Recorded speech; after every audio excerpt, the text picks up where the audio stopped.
যে যেরকম ঝাল খাবে সেই সেরকম। এটা এখন সেদ্ধ করে নেব। 1 বাটি আখের গুড় দিয়ে দেব, দিয়ে শিরা করে নেব।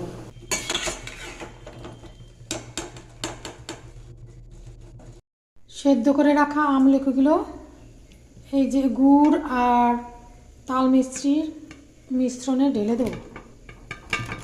আরে বাবা, এর সাথে ফুটতে থাকবে। পরিমাণ মতন লবণ দিয়ে দেবো, পরে আবার বিট লবণ অ্যাড হবে, তা অল্প করে লবণ দেব। গোলমরিচ আর বিট লবণ পরে দেব।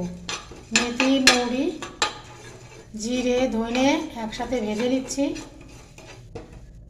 ভেজে গুঁড়ো করে নেব। সেদ্ধ করে রাখা আদা এই যে বেটে বেটে দিয়ে দিলাম। একটু পাঁচফোড়ন দেব। এখানে কি করতে গেলে আমি আর আগুন ধরে যাচ্ছিল, এক্ষুনি উঁচু করে নেই নেই।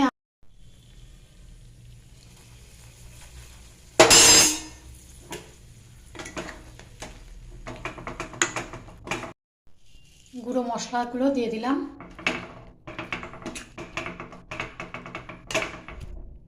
চামচ বিট লবণ,